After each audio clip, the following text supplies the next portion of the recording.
దానికి సంబంధించిన పూర్తి డీటెయిల్స్ మనం గ్రాఫికల్ ప్రెజెంటేషన్ ద్వారా మీకు అందించాను. సో ఓవరాల్గా ఇవాళ పోలింగ్ ట్రెండ్కి సంబంధించి ముందుగానే నేను చెప్పినట్టుగా ఎగ్జిట్ పోల్ ఇవ్వట్లేదు మనం. ఎందుకంటే లోక్సభకి సంబంధించి ఇంకా 3 దశల ఎన్నికలు జరగాల్సి ఉంది. జూన్ 1కి చివరి దశ, 7వ దశ ఎన్నికలు పూర్తయిన తర్వాత ఆ రోజు సాయంత్రం ఎగ్జిట్ పోల్ ఓవరాల్గా అప్పుడు మీకు ప్రజెంట్ చేస్తాం.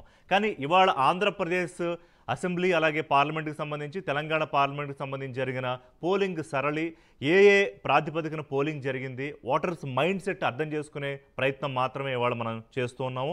ఇవాళ నాతో పాటు డిబేట్లో కోసంపూడి శ్రీనివాస్ గారు జాయిన్ అవుతున్నారు, జనసేన పార్టీ సీనియర్ నాయకులు. అలాగే లైవ్లో ఇవాళ నాతో అందుబాటులోకి వస్తున్నారు పాపారావు గారు, విశ్లేషకులు, రాజకీయ విశ్లేషకులు.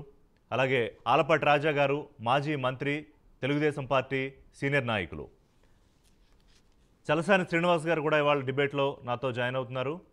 ఆంధ్రప్రదేశ్కి సంబంధించి విభజన హక్కులు అలాగే ప్రత్యేక హోదాకి సంబంధించి ఇంకా పోరాడుతూనే ఉన్న చలసాని గారు. సో దాని గురించి కూడా మాట్లాడదాము. ఇవాళ పోలింగ్ ఏ రకంగా జరిగింది, రేపు ఉన్న పార్టీని ప్రభుత్వంలోకి ఉంచుదామని ఓటర్లు అనుకుంటున్నారా, లేకపోతే కాదు మాకు ఇవ్వండి, మరో ఛాన్స్ ఇవ్వండి, ఎందుకంటే గతంలో విభజన తర్వాత ఒక ఛాన్స్ ఇచ్చారు, ఈసారి మరో ఛాన్స్ ఇవ్వండి, అభివృద్ధి అంటే ఏంటో, దేశంలోనే ఆంధ్రప్రదేశ్ని ఏ స్థాయికి తీసుకెళ్తామో అంటూ అన్న మరి ఆ పార్టీ అధికారంలోకి వస్తే ఏం జరుగుతుంది, ఇవన్నీ జస్ట్ ఓటర్స్ మైండ్ సెట్ అర్థం చేసుకునే ప్రయత్నం చేద్దాం. ముందుగా పాపారావు గారు మీతో మొదలుపెట్టినా నేను. నమస్తే అందరికీ, వెల్కమ్ టు ద డిబేట్ అండి. పాపారావు గారు, ఎట్లా ఉంది మీ అబ్జర్వేషన్ ఏంటి ఇవాళ జరిగిన పోలింగ్?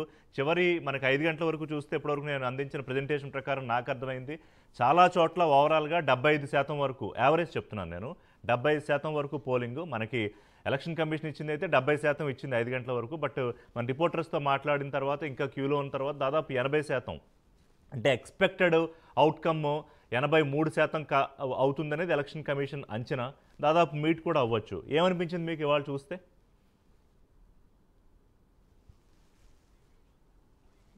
పాపారావు గారు ఆడియో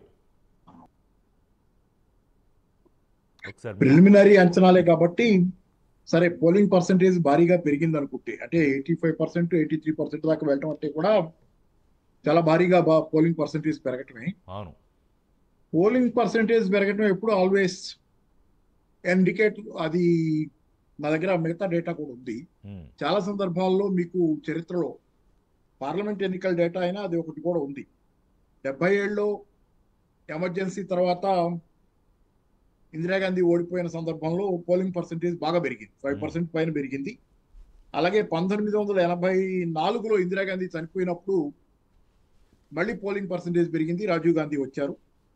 అలాగే ఇలా 1989లో తగ్గింది, ఇది రూలింగ్ పార్టీ ఓడిపోవటం. సరే, ఇట్లా ఓవరాల్ గా మీకు చాలా 2014లో మోడీ గారి మీద హోప్తో పోలింగ్ పర్సంటేజ్ బాగా పెరిగింది, 66% పోలింగ్.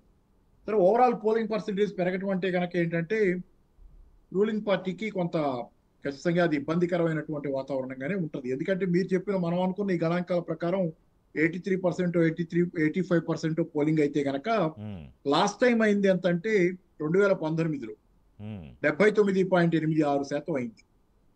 మరి ఇప్పుడు ఇది 6% దరిదాపు ఎక్కువ. మామూలుగా ఏంటంటే 5% పైన కనుక పోలింగ్ పర్సంటేజ్ పెరిగితే రూలింగ్ పార్టీ దెబ్బతింటుంది అనేది జనరల్ లెక్కలు. గత చరిత్ర అంతా, ఇది నా సొంత ఇది కాదు, సీఫాలజిస్ట్ చెప్పిన లెక్కలు, దాన్ని పేపర్లో వచ్చిన దాని ప్రకారమే నేను చెప్తున్నాను. కాకపోతే 5% అటు ఇటు తేడా కనుక అయ్యేటట్లయితే అది ఖచ్చితంగా రూలింగ్ పార్టీకి దెబ్బ అనేది ఒకటి వాతావరణం గత చరిత్ర అంతా ఉంది. కాబట్టి ఏంటంటే ఇది మనం అనుకున్న పోలింగ్ పర్సంటేజ్ 83 అయినా కానీ ఆల్మోస్ట్ అది 5% పైన, 5% దాకా తేడా లాస్ట్ టైంకి ఈసారికి 79.86 2019లో. కాబట్టి సరే, చూద్దాం రేపు వస్తుంది అది. అయితే ఇప్పుడు కనపడుతున్న వాతావరణంలో ఏంటంటే ఎవరికి వాళ్ళు బెంకంగానే ఉన్నారు. ఇప్పుడు దాకా పెద్ద మన ప్రిలిమినరీగానే చూసాం కానీ సరే నెమ్మది నెమ్మదిగా అసెస్మెంట్స్ వస్తాయి. అంటే ఒక్కొక్కళ్ళు నెమ్మదిగా బయట పడతారు. అంటే స్లోగా వాళ్ళు కూడా ట్రెండ్ అర్థం చేసుకుంటూ ఉన్నాయి. రాజకీయ పార్టీలు కూడా స్లోగా వాళ్ళు కూడా గ్రాస్ప్ చేయడానికి, పరిస్థితి ఏంటో గ్రహించడానికి, పైకి మామూలుగా అయితే ఎవరికి వాళ్ళు అనుకూలంగానే మాట్లాడుకుంటారు కానీ వాళ్ళు కూడా పరిస్థితిని అసెస్ చేసుకోవడానికి ట్రై చేస్తారు.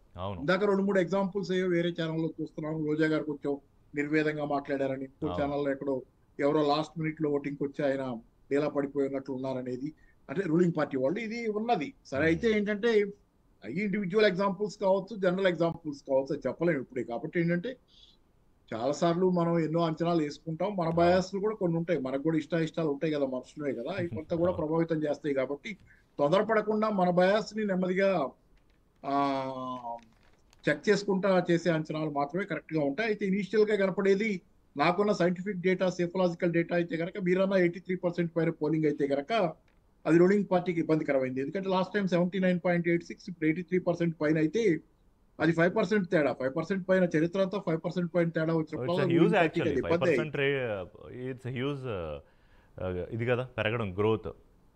అది 5% పైన, అది కూడా నేను అఫీషియల్ గానే దాన్ని సీఫాలజిస్టులు చెప్పిన దాని ప్రకారం చెబుతున్నాను. 5% పైన తేడా అయితే కనుక రూలింగ్ పార్టీకి అది ఇబ్బందికరమైన రైట్ వాతావరణం పాపారావు గారు, అనేది గత చరిత్ర మాట్లాడదాం అంతా మిగతా వాతావరణం అది మిగతా ఎప్పుడైనా అంశాలు అసలు ఏ జరిగింది. ప్రాతిపదికన ఏమిటి ఇవన్నీ కూడా మాట్లాడదాం మనం ఇవాళ సుదీర్ఘంగా. రైట్ శ్రీనివాస్ గారు, ఏంటి ఎలా అనిపిస్తోంది ఇవాళ? మీరు మొదటి నుంచి కూడా అబ్జర్వ్ చేస్తూ ఉన్నారు. సరే, ఈ పోరాటంలో మీరు కూడా ఒక పోరాట యోధుడు. సో ఏంటి, అదే మీ అంచనా ఏంటి, మీ ఆశ ఏంటంటే ఖచ్చితంగా కూటమిలో జనసేన పార్టీలో కీలకమైన నాయకుడిగా ఉన్నారు. కూటమి ఏర్పాటులో జనసేన చాలా కీలకము. ఇదంతా ఒక ఎత్తు అయితే ఇవాళ పోలింగ్ చూస్తే మీకు ఏమనిపించింది? ఉదయం నుంచి ట్రెండ్ మీరు క్లోజ్గా అబ్జర్వ్ చేశారు. ఋషి గారు, మీకు ప్యాన్లో ఉన్న పెద్దలందరికీ నమస్కారం అండి. నమస్కారం.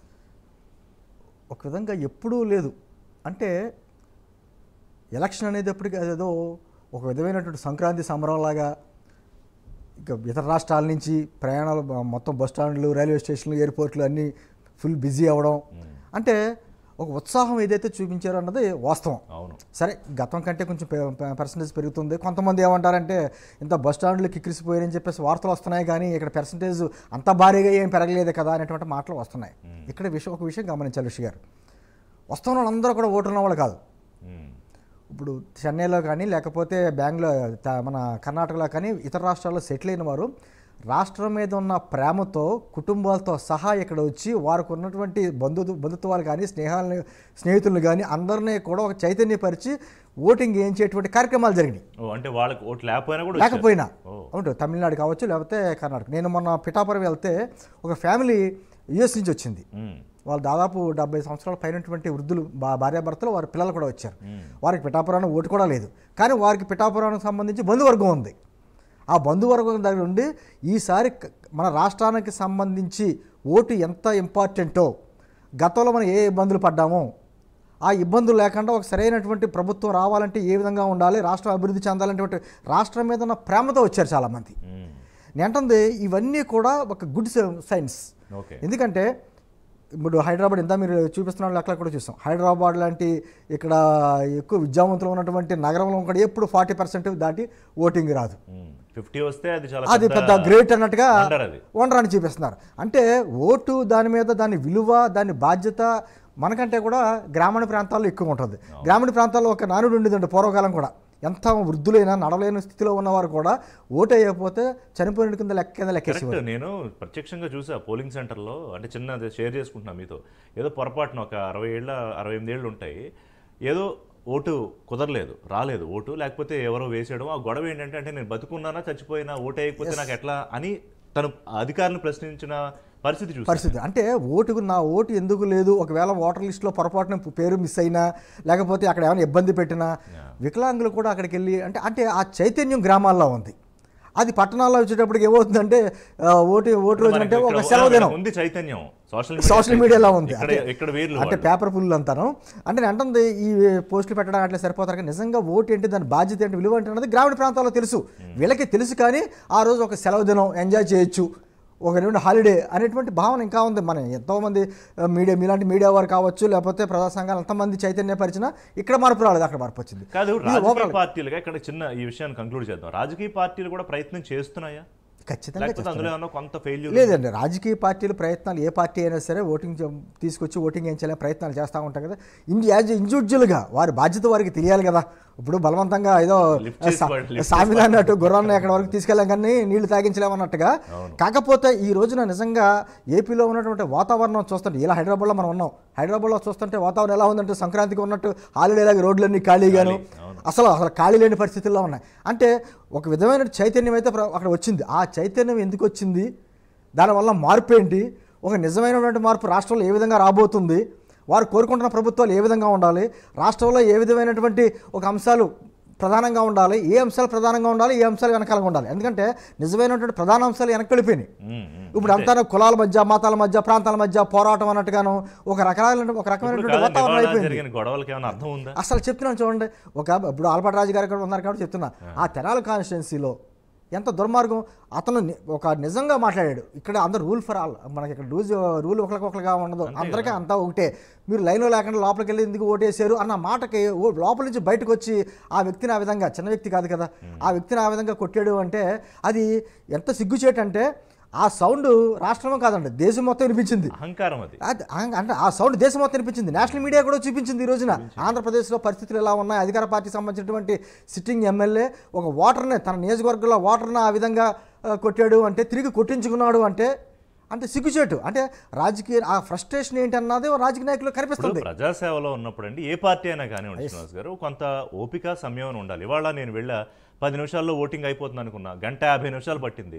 ఓపికగా మనం క్యూలో నుంచి ఉంటాం, ఇక్కడ 100 ఫోన్లు ఉన్నా అవన్నీ చేసుకునే మనం ఓటింగ్ చేసుకొస్తాం. నిజంగా కండి అక్కడ సిట్టింగ్ ఎమ్మెల్యే పెద్ద అతను ఒకవేళ ప్రశ్నించినప్పుడు సారీ చెప్పి వెనక లైన్లో నుంచోడమో, లేకపోతే నిజంగా అతనికే బాగుండేది ఇంకాను. అది అంటే వీళ్ళ మనస్తత్వం, అంటే ఓడిపోతున్నామనే భావన ఎప్పుడైతే మనసులో వచ్చిందో ఆ ఫ్రస్ట్రేషన్ తోటి ఇలా రాష్ట్రం మొత్తం మాచర్లో చూసాం, ఇక్కడ తెనాల్లో చూసాం, లేకపోతే రాయలసీమలో కొన్ని ప్రాంతాల్లో చూసాం. ఇంకా ఆ విషయాల్లో దాన్ని ఏ విధంగా అయిపోయిందో పెద్దిరెడ్డి గారి కాన్స్టిట్యున్సీలో అయితే చూడాలి, మొత్తం వాహనాలే తగలబెట్టిన పరిస్థితి. అంటే ఈ ఒక విధమైన ఫ్రస్ట్రేషన్ ఏదైతే వచ్చిందో అది ఒక సంకేతం, అధికార మార్పిడి జరగబోతుంది. అవునా? ఖచ్చితంగా, దాంట్లో నో డౌట్. అది ఎన్ని సీట్లు నేను రాజా గారు, తెలుగుదేశం వాళ్ళు కూడా దాడులు చేశారు కదా, మరి అదే నేను అంటుంది దాడి, ప్రతి దాడికి దేనికి సంకేతంగా వెళ్ళింది. ఇప్పుడు మీరు నన్ను అన్యాయంగా వచ్చి కొట్టినప్పుడు నేను తిరగబడ్డాను అనుకో, ఇప్పుడు తెనాలి ఉదాహరణ, అతను తిరిగి కొట్టినా కూడా సానుభూతి అతని మీద వచ్చిందా, కొట్టిన అతని మీద వచ్చిందా? అతను కొట్టకపోతే తిరిగి కొట్టలేడు కదా. ఒక ఎమ్మెల్యేని ఏ విధంగా తిరిగి కొట్టాడు, అతను మాట్లాడి బయటకు వచ్చి మాట్లాడాడు, నేను అసలు కొట్టానన్న భావన కూడా లేకుండా అయిపోయింది అనేటువంటి విషయం అతను చెప్పుకొచ్చాడు బయటికి. ఆ విధంగా అతనికి ఉన్నటువంటి ఆ ఎమ్మెల్యే గారి కొడుకు, ఆ చుట్టుపక్కల ఉన్న వాళ్ళందరూ ఓకముడిగా దాడి చేసి అతన్ని నాన్న విధంగా గాయపరిచారు. అన్ఫార్చునేట్. అంటే నేను ముందే చెప్పాను ఇంతకుముందు ప్రెజెంటేషన్లో, దాడులు అంటే మనం ఏ కాలంలో ఉన్నాము, మనం ఏం చెప్పుకుంటాము, అతిపెద్ద ప్రజాస్వామ్య